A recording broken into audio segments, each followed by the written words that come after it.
தெய்வம் நீ என்று உணர் யூடியூப் சேனல் உங்களை அன்புடன் வரவேற்கிறது.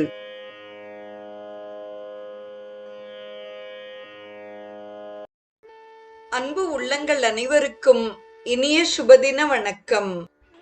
சிந்தையின் உள்ளே எந்தை திருவடி, சிந்தையும் எந்தை திருவடி கீழது, எந்தையும் எம்மை அறியகிலானாகில் எந்தையை யானும் அறியகிலேனே. என் மனத்துள்ளே சிவனின் திருவடி உள்ளது, என் உள்ளமும் தன் செயல் அற்று அவனது திருவடியை வணங்கிக் கொண்டிருந்தது. மனத்தின் உள்ளும் வெளியிலும் பரவி இருக்கும் சிவன் என்னை அறிந்து உணர்த்தாவிட்டால் என் தந்தையை நானும் உணராதவன் ஆவேன். ஆதிசங்கர பகவத்பாதர் அருளிச் செய்த சிவானந்த லகரியின் 32வது பாடலை இன்று நாம் சிந்திக்க இருக்கிறோம். ஜ்வாலோக்ரக சகலாமராதி பயதக க்ஷ்வேலக கதம் வா த்வயா திருஷ்டக கிம் ச கரே திருதக கரதலே கிம் பக்வ ஜம்பூஃபலம் ஜிஹ்வாயாம் நிகிதஸ்ச சித்த குடிகா வா கண்டதேஷே விருத்தக கிம் தே நீலமணிர் விபூஷணமயம் ஷம்போ மகாத்மன்ன வத. தொடர்வது பாடலின் பொருள். ஷம்போ, ஷம்புவே, ஜ்வாலோக்ரக, தீக்கொழுந்தில் கொடுமையுடையதும், சகல அமராதி பயத்தக, தேவர்கள் அனைவருக்கும் மிகுந்த பயத்தை தருவதுமாகிய, க்ஷ்வேலக, விஷமானது, த்வயா, உம்மால், கதம் வா, எப்படித்தான், திருஷ்டக, பார்க்கப்பட்டது, கிம்ச, மேலும், கரே, கையில், திருத்தக, எப்படித்தான் வைத்துக் கொள்ளப்பட்டது, கரதலே, உள்ளங்கையில் ஏந்தப்பட்டதே, கிம் பக்வ ஜம்பூஃபலம், பழுத்த நாவல் பழமா என்ன, ஜிஹ்வாயாம், நாக்கில், நிகிதஸ்ச, வைத்துக் கொள்ளப்பட்டதே, சித்த குடிகா வா, சித்த குளிகையாகிய மருந்தா, கண்டதேஷே விருத்தக, கழுத்தில் தரிக்கப்பட்டதே, அயம், இது, தே, உமக்கு, கிம் நீலமணிகி விபூஷணம், நீலமணியால் ஆகிய ஆபரணமா என்ன, மகாத்மன், மகாத்மாவே, வத, சொல்லும். தொடர்வது இப்பாடலின் தெளிவுரை.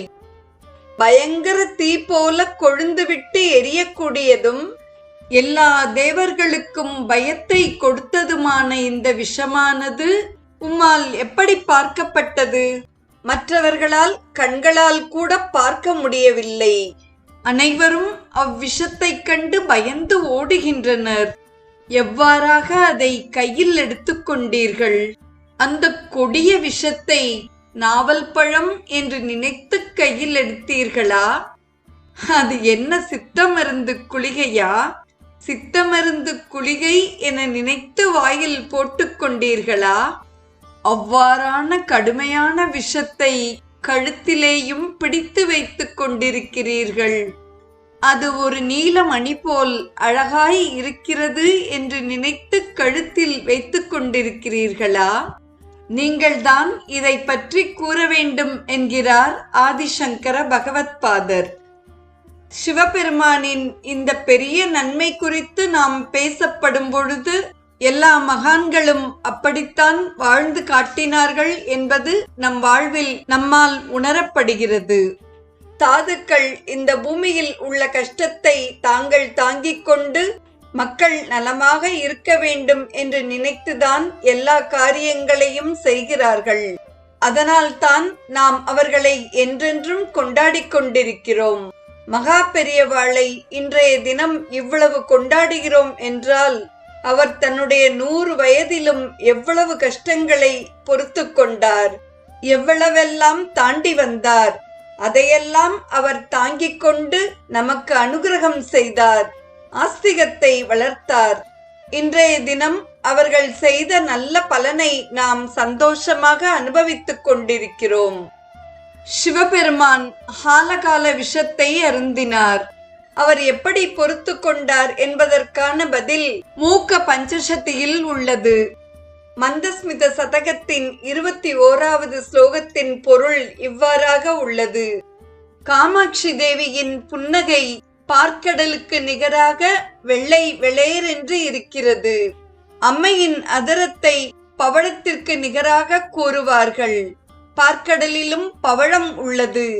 பார்க்கடலை முன்னம் கடைந்த போது ஒரு ரசம் வந்தது. அது ஆலகால விஷம். அதை பரமேஸ்வரன் மடக்கென்று குடிக்கிறார். காமாட்சியினுடைய மந்தஸ்மிதத்திலே இருந்து இனிமையான ஒரு ரசம் வந்து கொண்டே இருக்கிறது. அதை ரசித்து ரசித்து இன்றைக்கும் குடித்து கொண்டிருக்கிறார். அப்படி அந்த காமாட்சியின் மந்தஸ்மிதம் என்கிற அமிர்த ரசம், அதை குடிப்பதனால் பரமேஸ்வரனுக்கு இந்த ஆலகால விஷம் ஒன்றும் செய்வதில்லை என்பதாக அப்பாடலின் பொருள் அமைந்துள்ளது. திரு நீலகண்டத்தை போற்றும் இப்பாடலை திருமதி பிரேமா நாராயண சுவாமி அவர்கள் பாட நாம் இனிது கேட்டு மகிழ்வோம். ज्वालोग्र सकल अमर अधिभयतः ज्वालोग्र सकल अमर अधिभयतः क्ष्वेलः कथं वा त्वया दृष्टः स्वेलः कथं वा त्वया दृष्टः किंचकरे धृतः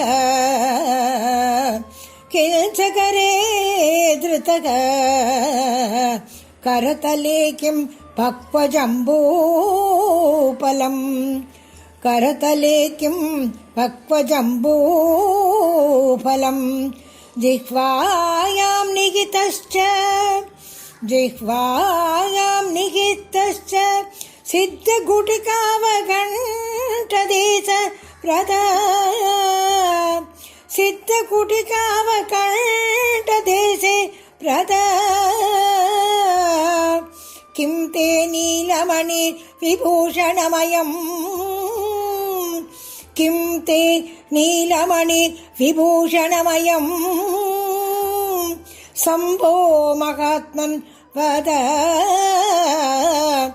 शम्भो महात्मन् वद.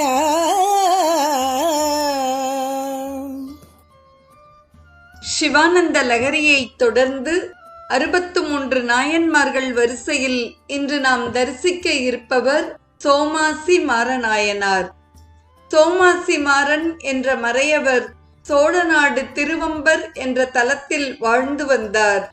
அவர் திருநீறு ருத்ராட்சம் தரித்து 5 எழுத்து ஓதி வேள்வித்தை வளர்த்து நாள்தோறும் முறைப்படி யாகம் செய்து வந்தார். சிவ ஆகமங்களில் விதித்துள்ளபடி யாகம் செய்பவர்களை சோமாசி என்று அழைப்பதாலும் அவருடைய இயற்பெயர் மாறன் என்பதாலும் சோமாசி மாறநாயனார் என்று அவர் அழைக்கப்பட்டார். மக்கள் நலனுக்காக வேள்வியும் அன்றாடம் அன்னமிடும் தொண்டும் அவர் தவறாமல் செய்து வந்தார். தம்மை நாடி வரும் சிவனடியார்களை அன்புடன் உபசரித்து அவர்களுக்கு தேவையானவற்றை அவர் கொடுத்து அனுப்புவார். சுந்தரரின் பெருமை கேட்டு திருவாரூருக்கு சென்றார். அங்கேயே தங்கி அவருக்கு பணிவிடைகள் செய்தார். சோமாசி மாறநாயனார் சிவபெருமானின் திரு அருளை பெற்றார். நாமும் தொடர்ந்து சிவத்தொண்டு செய்வோம், சிவபெருமானின் அருள் பெறுவோம். சிவானந்த லகரியின் 32வது பாடலை இயலாகவும் இசையாகவும் அனுபவித்து 63 நாயன்மார்கள் வரிசையில் தோமாசி மாறநாயனார் குறித்த செய்தியையும் செவிமடுத்த அத்துணை நல்ல உள்ளங்களுக்கும் நெஞ்சார்ந்த நன்றி. மீண்டும் நாளைய நிகழ்வில் இணைவோம். தெய்வம் நீ என்று உணர் யூடியூப் சேனலை கேட்டு மகிழ்ந்த நீங்கள் உங்கள் நட்பு வட்டத்திற்கும் பகிர்ந்து தொடர்ந்து உங்களது நல்ல ஆதரவினை சப்ஸ்கிரைப் செய்து வழங்குமாறு அன்புடன் வேண்டுவது உங்கள் அன்பின் விசாலம்.